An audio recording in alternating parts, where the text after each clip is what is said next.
I started to play piano since I was 8 year old, and I always wanted to be in a rock band playing drums and guitar. But my mom was no, you can't really do that. You're going to be a piano player. So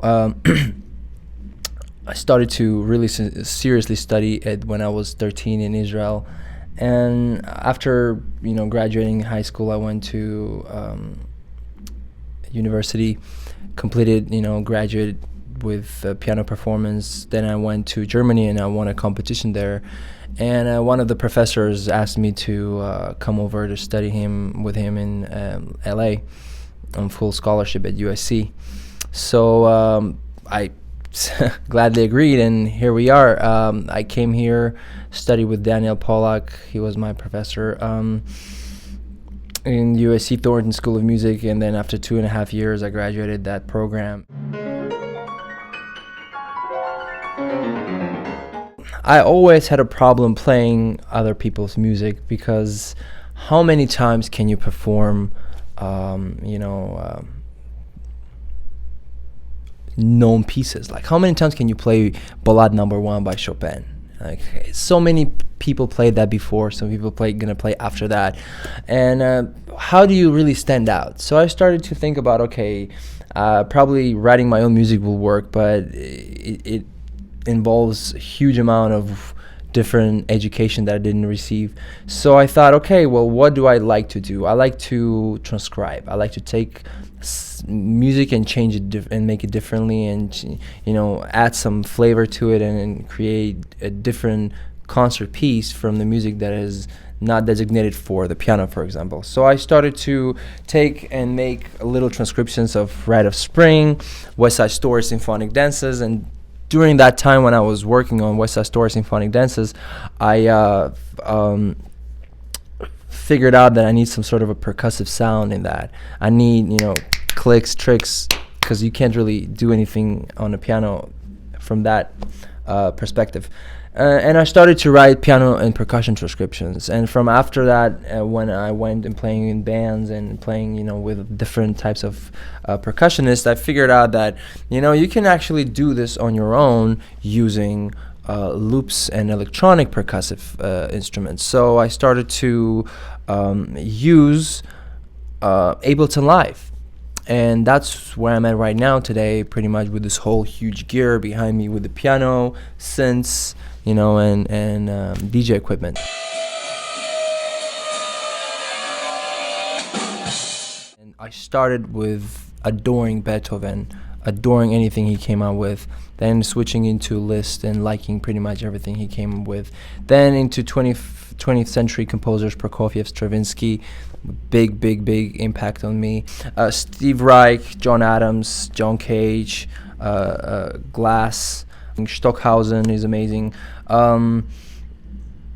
Ligeti is one of my favorite too. From the more modern ones and pop ones, Prodigy is definitely an impact on me. Anything new metal like Korn, Incubus, Limp Bizkit, System of a Down.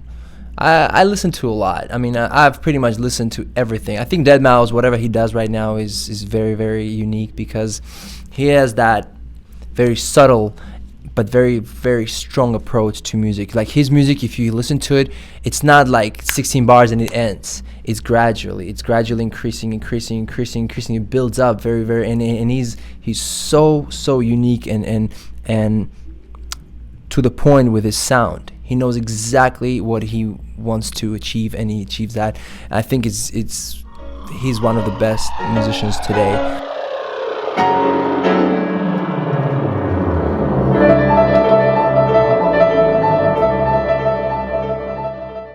I think even 10 years ago, if you think about this, the technology was different.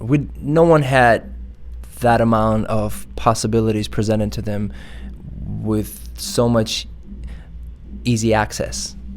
The situation, I remember just having like a old Windows computer and thinking, oh my God, if I only could take that track and stretch it, or maybe do it slower but not lose the pitch.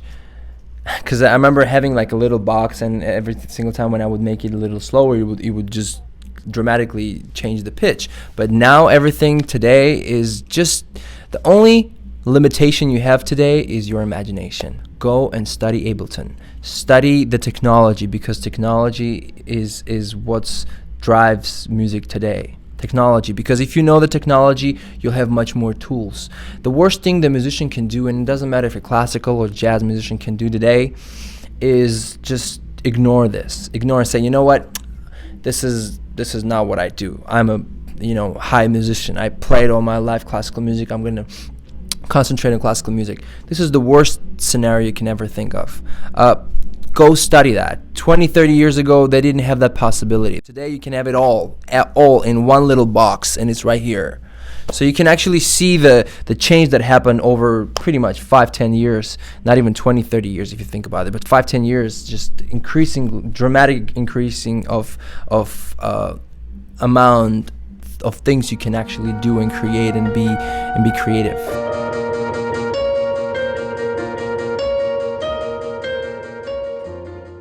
It's like being a piano player. You go home and you create your own concert, and then you go and perform that. Same thing here.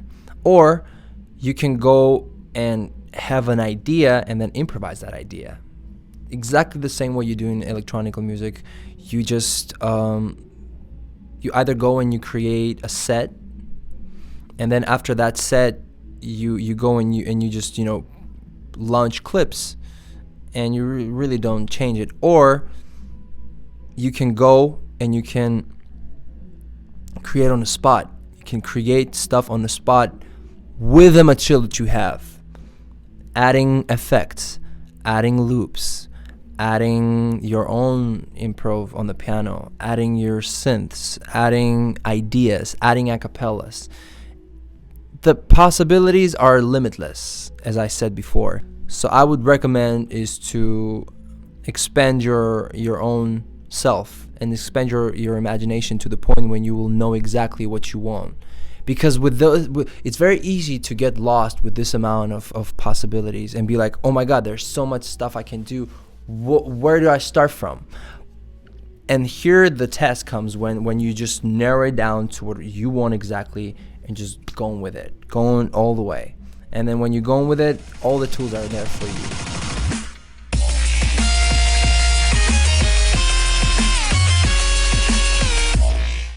Indigo is my DJ name. We live in an era of digital. Everything is digital today. So I thought Indigo, in digital. Everything I do is kind of like taking like old school music and making it in digital.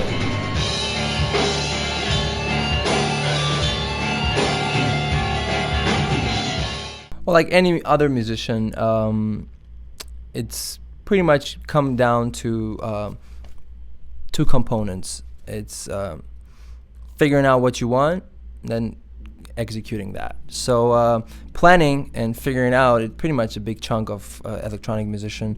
You just sit down at home, with your program or your software or your tracks, and you just, okay, I like this track, I like that little portion from that track, I'm gonna cut it, I'm gonna make this effect on that track, and a lot of experimentation goes into that. So you figure out, okay, this effect I want to use here, this loop I want to use here, this I want to hear, and I want to create some sort of an idea. So then you take that into the studio and you apply it to what you do. So pretty much it's every single time when I practice, it's a performance.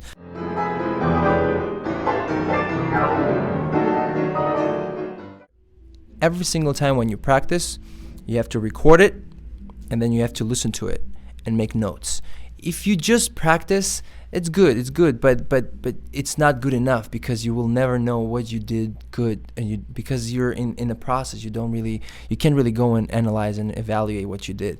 So I would definitely recommend to all the musicians to go record yourself, and then listen to that afterwards and make notes, and then come next time and try to not do what you did that you didn't like, or do what you did like more.